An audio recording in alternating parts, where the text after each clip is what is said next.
innocent men, women, and children. It was nearly 10 years ago that a bright September day was darkened by the worst attack on the American people in our history. The images of 9/11 are seared into our national memory. Hijacked planes cutting through a cloudless September sky, the Twin Towers collapsing to the ground, black smoke billowing up from the Pentagon, the wreckage of Flight 93 in Shanksville, Pennsylvania, where the actions of heroic citizens saved even more heartbreak and destruction. And yet we know that the worst images are those that were unseen to the world. The empty seat at the dinner table, children who were forced to grow up without their mother or their father, parents who would never know the feeling of their child's embrace, nearly 3,000 citizens taken from us, leaving a gaping hole in our hearts.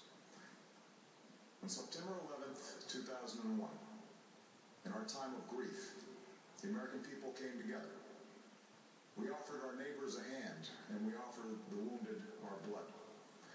We reaffirmed our ties to each other and our love of community and country. On that day, no matter where we came from, what God we prayed to, or what race or ethnicity we were united as one American family. We were also united in our resolve to protect our nation and to bring those who committed this vicious attack to justice.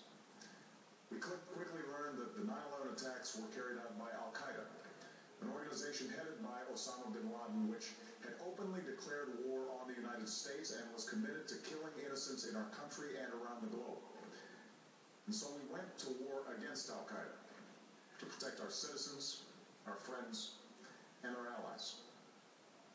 Over the last 10 years, thanks to the tireless and heroic work of our military and our counterterrorism professionals, we've made great strides in that effort. We've disrupted terrorist attacks and strengthened our homeland defense. In Afghanistan, we removed the Taliban government, which had given bin Laden and Al-Qaeda safe haven and support. And around the globe, we worked with our friends and allies to capture or kill scores of Al-Qaeda terrorists, including several who were a part of the 9/11 plot. Yet, Osama bin Laden avoided capture and escaped across the Afghan border into Pakistan. Meanwhile, Al-Qaeda continued to operate from along that border and operate through its affiliates across the world.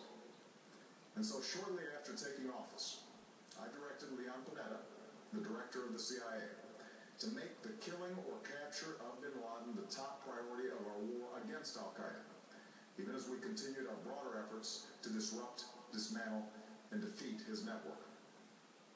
Then, last August, after years of painstaking work by our intelligence community, I was briefed on a possible lead to bin Laden.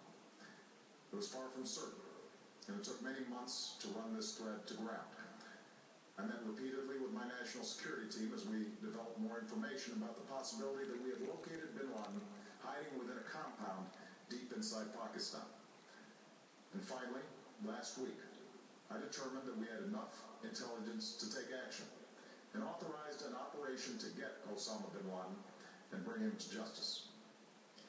Today, at my direction, the United States launched a targeted operation against that compound in Abbottabad, Pakistan.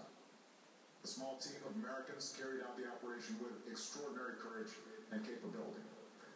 No Americans were harmed. They took care to avoid civilian casualties.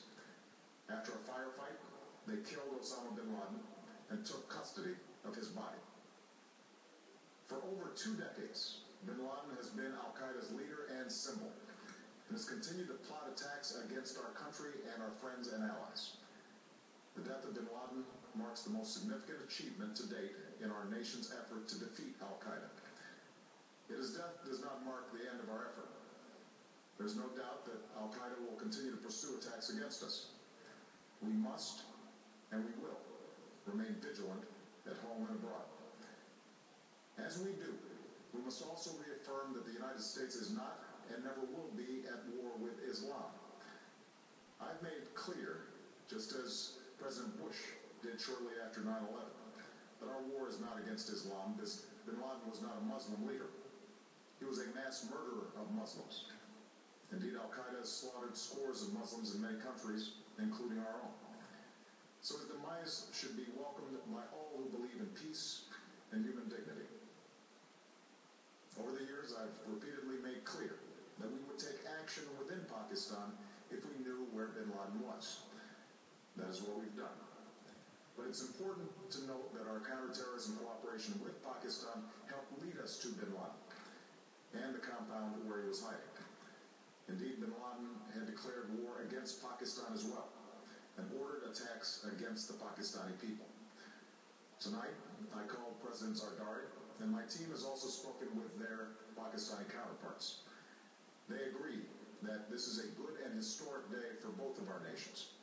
And going forward, it is essential that Pakistan continue to join us in the fight against Al-Qaeda and its affiliates. The American people did not choose this fight. It came to our shores and started with the senseless slaughter of our citizens. After nearly 10 years of service, struggle, and sacrifice, we know well the costs of war.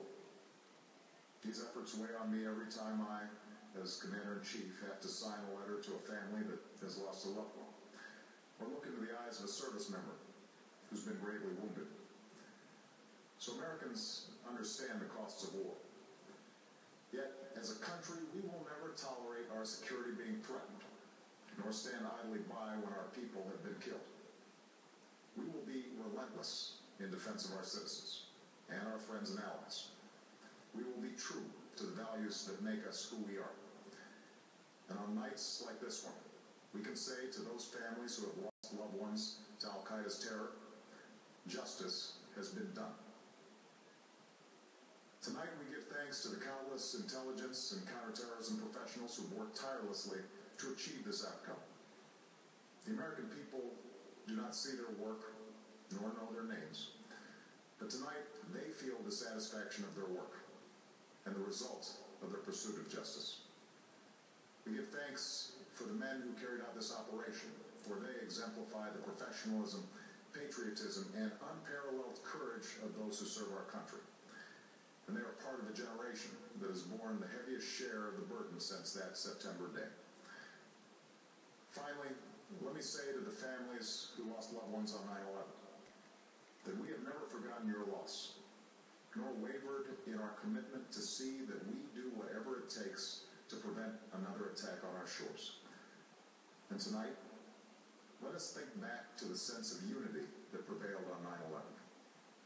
I know that it has at times frayed, yet today's achievement is a testament to the greatness of our country and the determination of the American people. The cause of securing our country is not complete, but tonight we are once again reminded that America can do whatever we set our mind to. That is the story of our history. Whether it's the pursuit of prosperity for our people, or the struggle for equality for all our citizens, our commitment to stand up for our values abroad, and our sacrifices to make the world a safer place. Let us remember that we can do these things not just because of wealth or power, but because of who we are. One nation, under God, indivisible, with liberty and justice for all. Thank you. May God bless you. And may God bless the United States of America. And with that, the President of the United States, Motherfucking Barack Obama!